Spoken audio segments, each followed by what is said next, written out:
Hello, this is National Chess Master All Rats at ICC. I'm here to analyze a game played between NB4 and Chess Dream, and this was played in the Team4545 League in team event number 57 in the 5th week, and this game was elected as Game of the Week. And as usual, I'm here to provide some further insight into this game, and let's have a look. The Slav defense seems to be very popular in the league. I don't keep up to date on opening theory. I don't know it well. I even found out recently that one of the reasons it's played is because Anand plays it. Well, I didn't know that because I don't pay attention to what Anand is playing. I've got my own worries. Anyway, I don't allow or play this opening as white or black. So why do I need to know it? It's a waste of time. A waste of my time. Okay, so anyway. And that's a good way you can shortcut a lot of your study. Why look at openings you're not going to play? But I do get exposed to them. I know that the E3 line is safe and solid. The chief drawback being that it shuts this bishop in, and that bishop just suffers. Okay, I know there's a crazy gambit that Kasparov played against one of the computers a dozen years ago or something, where white gives up a pawn. I've covered that in some of these other lines. I don't know if we're close to that, but it's all neither here nor there. Black in turn shuts his bishop in, but that's something black does a lot in this opening. But I don't know what was to stop either side from parking their bishop on one of these squares. Okay, you know, bishop f5 weakens b7. White might be playing queen b3, but black can play queen b6. Anyway. It's just a slow game equal. I imagine that's a book move. I guess the idea is to take this pawn and come in and hang on to it. But it's not a developing move. Now, okay, fine. Theory says it's good. I accept that. But what's wrong with just following the simple principles I always say? Develop a piece. Okay? If you have to resort to winning a pawn to get a good game, you know, threaten to win a pawn, then you know, what's wrong with just developing instead? Okay, bishop e7 gets that piece into play, gets ready to castle. Knight bd7, same thing. You know, we still have to solve the problem of this bishop. This whole entire queen side's developed or undeveloped, but white's not developed. White's not doing anything. Those two knights are not going to induce any weakness in the black position. Black has comfortable equality here. Why not just develop a piece? Okay. If you're, and I've demonstrated countless times that a lot of times people play these moves just to keep something out of b5 or knight 5. White's not doing anything down there. Okay. Anyway, white decides he does, since black was threatening to win a pawn, he doesn't want to make an exchange for whatever reason. Main reason would seem to me is that it, well, let's look at it. Let's back it up. Well, 1 second. See, the point is white's not developing a piece. He's guarding a pawn. Okay, black's spent a tempo to try to win a pawn. White's guarded a pawn. Now, yeah, it's a book. Well, does just the fact that's printed in the book tell you what the reason is? Usually no. It'll just give you 20 game examples of where white won 8, black won 6, and the rest were drawn, or something like that. You know, and then the reasons those games were won, lost, or drawn has nothing to do with this position. It has what to do with what took place around move 20 and between 20 and 30, most likely. But let's just take a look at this. Okay, let's do this move. Okay, let's go ahead and play this move. Now, what's black going to do? If he takes with the c pawn, the game's even. But it's exposed the flaw of this move. Okay. Black has wasted a tempo. Okay, black did not develop a piece, and that's the point. If he takes with this pawn, white is all prepped to do this, to do his patented minority attack, and this is something I've covered in many videos. White will develop his pieces. Bishop will go probably to d3. He'll castle. A rook will slide over to b1. A4, B4, and B5 will be played. And the idea is that either White will take on c6 and force black to have a backward pawn on the open file, or black will eventually be taking with his c pawn, and his d5 pawn becomes isolated and weak. That's the whole strategy of the minority attack. And then white has something to play for. And at the same time, black is supposed to play for f5 and f4. And the point of this is that black is conducting his own minority attack. And I have a game, it's uploaded on my website. If you look at the Queen's Gambit Decline Qe1 defense, the most recent entry in there, I played a variation where I recognized that white needed to do a minority attack and I needed to do mine. I'm playing black, but there was an exchange of queens on the b3 square, and what happened was white no longer had the b5 break, and it took me until the rook and pawn ended to get my f4 break, or pawn to f4 break in, but by that time I was achieving a decisive advantage, which I butchered and gave up a draw in a winnable position, but that's neither here nor there. I understood the concept of the minority attack. I knew what to play, and sometimes players just bring pieces out and they don't really know what they're trying to do with them. So to me, white has a nice option with just taking. And now b6 is a little weak at some point. Not yet. White's got to get developed. You know, this knight can go to a4, and c5 looks like a yummy square to drop into too at the right point. And yeah, this bishop is crippled, but hey, look, so is the counterpart. And to some degree, the black bishop's even more crippled because the a6 square is not available. So it doesn't matter if a6 is book or not. Okay, just because someone plays it doesn't mean it's a winning move or whatever. What it means is that if you play it correctly, you can get a plan against it, because you have to know what you're doing. You have to know how to play these positions. And those of you that watch the 150 videos that I've made for Team 4545 League really probably have a good idea of what to do with a lot of these openings that you might not have known before, because you can't just blindly just make moves. Okay, you have to have a plan. You have to know what you're doing. And here I've shown two potential plans for white, and both of them have exposed the drawback with a6. Now, is white winning? No. No, of course not. Black has equality. White maybe has the advantage of the first move, maybe even slightly more, simply because white's up a tempo here. White's got what's keeping this position from being symmetrical is white has a knight on c3 and black doesn't have a counterpart. Black spent a tempo with a6, so very, very slightly in white's favor. White shouldn't fear a loss at all in this position and can try for a win. And it's up to black to prove that he can maintain equality. And you know, no position, no opening really forces a win unless it's going into a book trap. But you have to know what to do once you get out of the opening. And when you have a plan, it makes selecting your opening choices all the much easier. So a6 may be a good move, and with correct play, I'm sure black can equalize. And maybe somebody will disagree with me about playing this move. Well, fine. You know, what's white's plan? Come along and tell me what white's plan is here. Okay? And we'll see what white's plan becomes. But now black makes an immediate threat, develops a piece, attacks a piece, so white needs to guard it.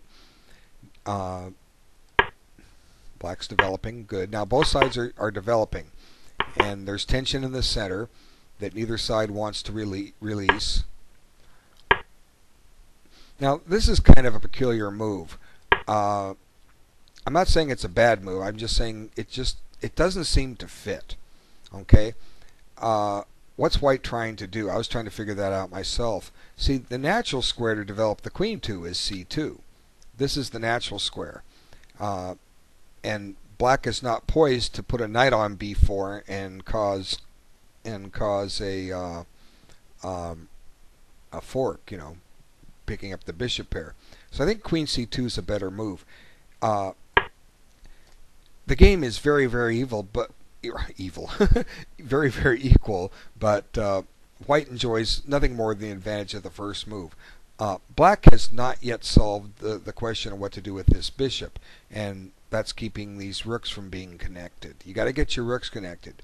Queen c2 connects White's rooks. Was White playing Queen e1 to support an e4 push? Well, Queen c2 does the same thing. Okay, I'm not exactly sure what White was doing here, and I was trying to figure that out. Queen e1, some indirect pressure or threat on this bishop. Maybe there's an idea here. Maybe you want. Oops, let's see. Let's burn a move for Black. Okay, the threat is knight takes d5, or is it? Okay, now you're piling up on this guy. Maybe this is the idea. So if bishop takes, Black loses, right? Because the king has to get a check, and then White picks up the bishop, right? That seems that could be what White's trying to do. Okay, what other choice does Black have in this position? Well, he can't take the knight with the pawn, because then bishop takes. But what if he takes with the knight? Okay, now that's guarding b4, so White could take this way. Now Black has time to play bishop takes d2. And I'm not sure if White really gained much out of this. Let's see which way to take. If you take with the e pawn, we have the minority attack possibility once again. If you take with the c pawn, White's on the open file. So White's going through this maneuver to try to get something he could have had already, and in turn he's lost a tempo. If it was to go into the minority attack, he spent a tempo because the pawn is still at b3. It will take 2 moves to get to b4, and I'm saying that if Black takes with the e pawn. For what it's worth, also after this move, no matter which way Black takes, White's bishop is a little preferable to the counterpart. So it's a minor advantage, very, very slight, but it's something White could have had anyway, with the advantage of the first move.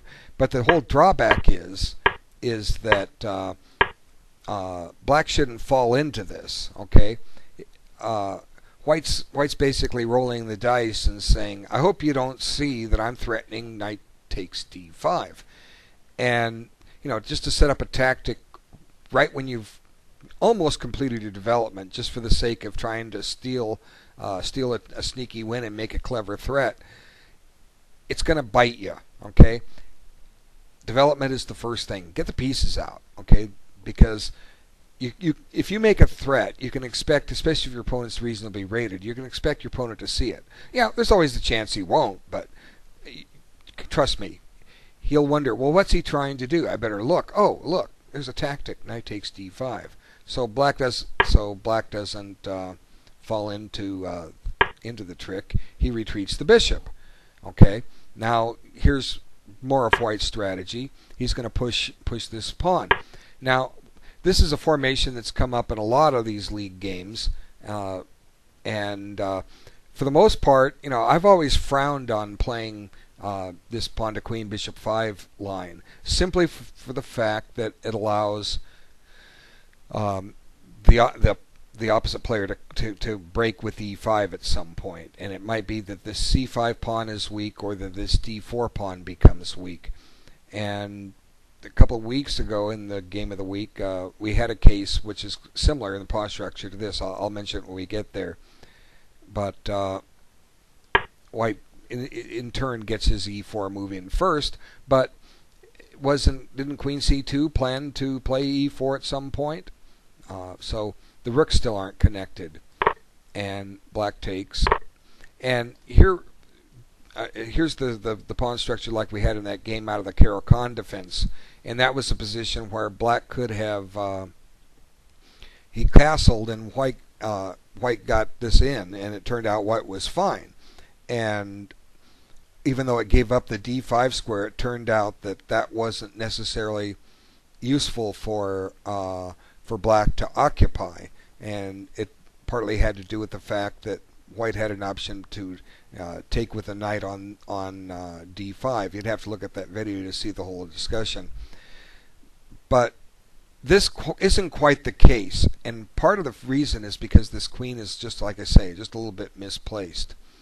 Now, what can happen here? Let's look at Black's move. He plays knight d5 right away, and it seems natural. You know, you've given this hole up.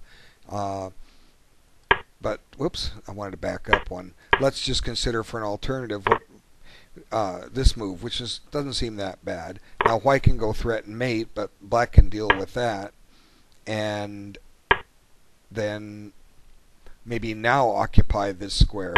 Then if White returns, can Black get away with this move? Well, maybe. You know, looks like there's the bishop pair picked up, and we've got a little bit of a weakness here to cover, but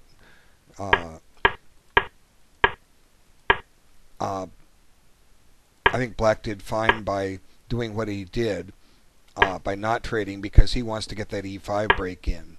So, and that was critical, something that Black could have done in the aforementioned game from a couple weeks ago. He had an option to make a d5 or an e5 and a c5 break, and once he didn't, the game just turned against him. But here Black maintains it. So I think knight d5 is good. I just wanted to illustrate the alternative, and as a general rule, I advocate keeping pieces on the board. You want to be confident that you can do more with your pieces than your opponent will be able to do with his. Okay, so White finally gets a better diagonal for this bishop. You know, had been a prisoner earlier, and you know, White probably has every reason to be optimistic about his game, but and like I say, Black has that problem, bishop on c8. But really, what's White threatening to do? And the answer is he's not threatening to do anything. And one of the reasons he's not threatening to do anything is because he's not completely developed. And here's the reason why. Okay, this queen has been parked on e1 for a few moves. And now we go on. Now Black wants to get e5 in. And voila, he does. So now now it gets puzzling again by White. White goes into this, well, not just yet. You'll see it in a moment. Okay. That may have been a strategic error. And the reason I say it's an error is because Black has voluntarily given himself an isolated pawn. Okay? And White has it blockaded. Now this is so similar in a lot of respects to the positions with the isolated queen pawn. I think White actually has a slight advantage here. Now, here's the puzzling move he plays, which just to me makes no sense, and I'll explain why in just a moment. What White should do here is play f3, and I think White stands with a very slight advantage. But let's just examine what could Black have done.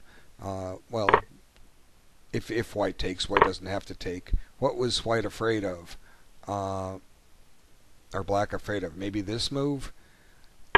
Possibly. Let's see. Takes.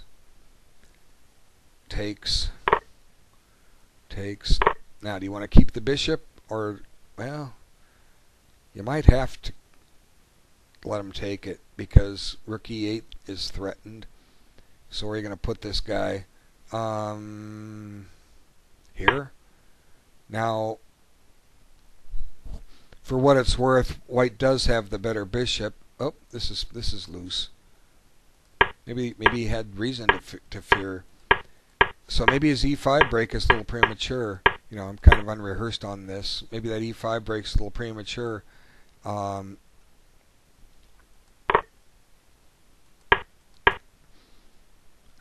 So how about a move like knight f4? Okay. White's not able to go after the c6 weakness, although he can get a bishop on it at some point. But Black has resources. Knight f8 looks a little passive, but it'll provide some support to e6. But knight f4 puts the knight on a nice square, and then Black just battens down the hatches. And I don't know if White has enough going here. Let's see. Attack the knight now. Well, maybe not there, because knight d5 will come in. Let's attack the knight here, for what it's worth. And well, maybe White's gonna get d6 in for his knight. I don't know. Could get away with this. The point being that if bishop takes, black will take this, and let's see, take here. There's a very double-edged move, taking here. It's interesting. It's worth looking at.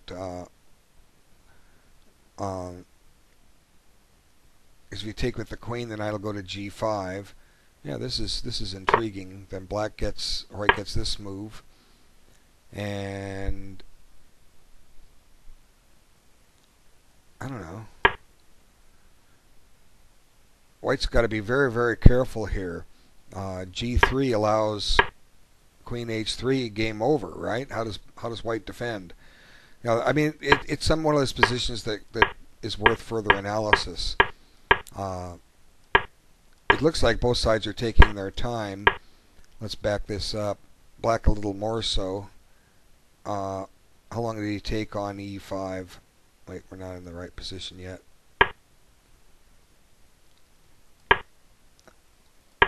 He took 5 minutes, plus about close to 6 minutes on the move. White's got a time advantage and should be using it. Okay, he spent 5 minutes back on the move. But here's what's puzzling. White spent 12-13 minutes on this move. See, it goes back to what I said was the problem with Queen E1 in the first place. It didn't connect the rooks. This doesn't connect the rooks either. White's eyeballing a weak square, but why not just anchor the knight in? I mean, this has got to be good. This bishop is now out of play. White's bad bishop, which was bad earlier, is in play. It's attacking something. I think White has a slight plus here. White's got more activity for his pieces, and this knight is a nice blockader. The knight on e4 is a nice blockader. c5 is the only problem square, but White can cover that. Black's not even threatening to take it. c5 is the only, like I say, the only possible weak spot. This diagonal is a little weak, but how does whoops, draw through the line wrong. There we go. This diagonal a7 g1 is a little weak. e3's a little weak. Possibly the knight could menace that square later. White's limited with where his queen can go, maybe. But this to me would be better. But anyway, he didn't play it. He played Queen B1, and Black just finally gets his bishop out. Now Black's rooks are connected. White's aren't. Black still has the isolated pawn, but now the queen comes up, and look at this move. It's just wanting to be played at some point. Well, I suppose there's a check. Drops his bishop back. Now the rook gets into play. Okay, finally. So the game looks relatively even. White is maintaining his blockade of this pawn, but he's just lost some time moving his queen around where it could have gone originally, and that's kind of like the key. Here I think White's trying to just support that pawn on c5. Well, why didn't he do this earlier? Let's see. Was Black threatening anything White should worry about when he played rook c1? See, why not play a3 right here and preserve the option of putting the rook somewhere else? At least, unless White's trying to bait Black into playing this move. I don't know. Sometimes you don't want to bait your opponent because they'll just say, well, he wants me to go there. Well, we'll go play something else. And because now the knight gets a good square. Now, White didn't need to take that. That's a mistake.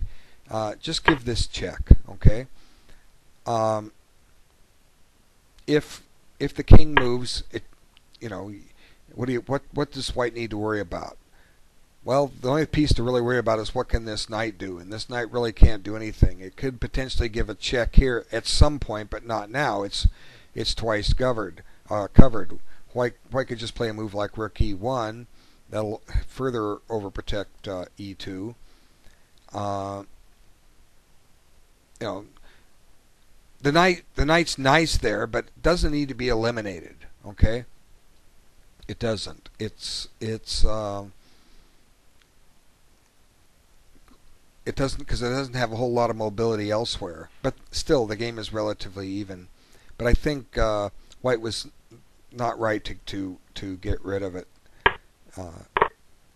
because now the isolated pawn that Black had is gone. White's just given up the bishop pair and repaired the black pawn structure. Now the black bishops suddenly have more scope. This bishop was suffering. Now it's got an extra square. And if Black can get a tactical f3 in, it'll have an even further diagonal. So White's committed a mistake taking. And now he plays a move I recommended earlier. But he's done it at the cost of repairing the black pawn structure and giving up the bishop pair. So Black tries to activate the bishop. He sees that the d4 square looks good. And White supports his c5 square. Black gets aggressive. And finally, there's the whole thing, always check, it might be mate, or Potzer sees the check, Potzer gives the check, well, he sees the check, driving the king in the corner. And Black has had all the play here for the last few moves. Now, let me just back up. Look at the time. The time is becoming a factor. Both sides are taking their time, but here, like I say, the critical mistake seems to be when White gives up when White gave up the bishop pair, because that just activated the black position. But maybe White's afraid of this knight getting into d4. I don't know. It's one drawback with the 45-45 time control is that you use your time often. Moves 10 to 20 are very critical in a regular long tournament game where you're playing a realistic time control like 40 moves in 2 hours, and you have a luxury of maybe spending an hour and 10 minutes on those first 20 moves or longer, and still leaving yourself approximately 45 minutes to an hour to get to time control at move 40. Unfortunately, they don't have secondary time controls on the internet where you could play 40 moves in 2 hours and then sudden death in 1 hour, and add in a 5-second delay or something like that. They're not that sophisticated yet. Maybe one day they'll have it, but a lot of times in a real tournament game, both sides have used about close to an hour on their clock, because they've played 20 some moves plus gained about 15 minutes on the increment. So they've spent it about an hour. But in a real tournament game, they're still going to have about an hour left each. Now they're both down to for 20 moves, which gives an average of 3 minutes a move. And here they're down to having a 45-second increment plus a few extra minutes banked. So it's one drawback with the 45-45 time control. It doesn't entirely match up with a real competition, but that could explain why some of these errors are occurring, because suddenly, Black just gets all the play here, and White's kind of moving quickly. But you see, here comes the critical error, and this just ends the game. White sees a nice square and takes it. Now, how much time did he spend on it? Well, he spent 2 minutes plus the increment, and the move just lost. So this is a good illustration point. One of the things you'll see with Training Bot, be a good position to put with Training Bot. Somebody should enter it. Black to play and do the best he can. Pause the video if you want to figure it out for yourself. Okay, you've resumed the video, and Black has a forced win here. Here it is. Give up the queen. Well, White has one legal move. And here it is. And then checkmate. Game over. So, what could White have done? Well, let's burn a move. Let's play this move. Seems to me like this is still a threat, right? Right? That sure looks like mate to me. Yep, it is. Okay, so White has to deal with the threat. How can he deal with it? Either have to guard H3 or move it. Now, how can you guard it? You can play G3. That certainly doesn't look inviting. Let's see. G3. Well, just take it, right? Now White's got some crippled pawns. Let's see. How do we want to do this? Let's see. We can take and go wave this rook at your queen. I've got to be careful. This thing may be coming in. Let's see. G3 just looks so ugly. It can't be a good move. I'm probably missing something. Let's see. Attacks the queen. If anything, Black could just ignore it and maybe play Queen H3. Something for the players to look at. The other alternative seems to be H3, and that looks bad in principle too. It seems to be inviting some kind of a sacrifice on H3. It's not a happy choice for White, but he's going to have to make one of those moves to stop the mate. It's just amazing that Black can get a mate threat out of a position that White had blockaded just a few moves ago, and it goes back to that 23rd move, Bishop takes F4, which just activated the Black position. So let's see. I'm wait. Rook E5. I mean, in the game that I just did for week 4, I was recommending G3. It was one of those things that just you don't want to play it. And here, I don't think you want to play it either. But maybe White has to. Let's see. If Black plays here and White decides to do this, then Black's got a ready-made attack that's still underway. I mean, but I don't know. White might try and get some relief here. Trade the queens off if he can. I don't think he can though. But Black still got a lasting attack here. But White doesn't have to push G4. Now Black is saying, I want to play Bishop takes, and when you take back, I'll take this pawn and win a pawn. So maybe White has to play rook. Well, he can't play rook G1. See, hangs. See, if you watch my videos, I miss these one movers. Well, let's go back to the queen trade idea. Okay. The first thing I want to ask is, what if we just trade queens? Okay. Now, Black has a lot of dark squared pressure here. He's just going for an ending. These pawns of White's are weak. Oh, wait. Look at that. Ouch. There's a check. That does Black in. Can't play bishop there. But at least, to me, Black seems better here. He's got the two bishops. The board is open for him. These pawns are potentially weak that can become targets for the black pieces. It's possible Black can get an outside pawn rolling with this. I mean, there may be better there. But just G3, ugh. It just doesn't smell right. It's almost too bad that Black can't give up the queen. This would be mate if the rook was or close to it. You just don't have enough here.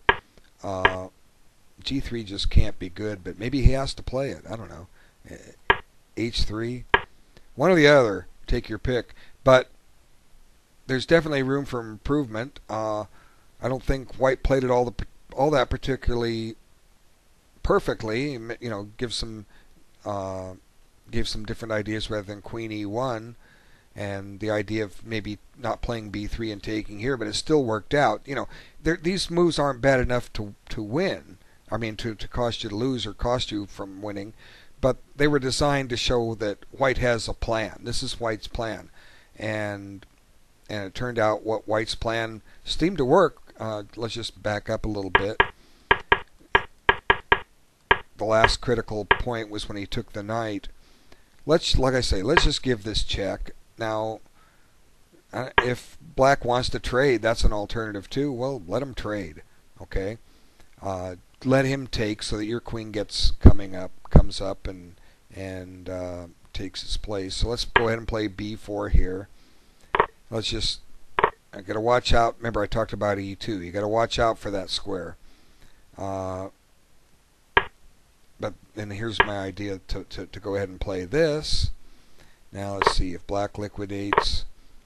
White seems just a little shaky because Black's got this open file.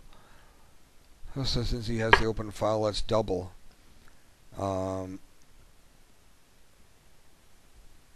then what's the invasion point? D3? Well, we have a better way to double. Let's double this way. Attack the pawn. But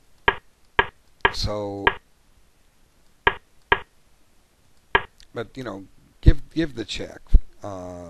Give the check. Save the bishop, and get on the file. Let's see. Still have to watch e2. Wait. Whose move is it? Forget b4.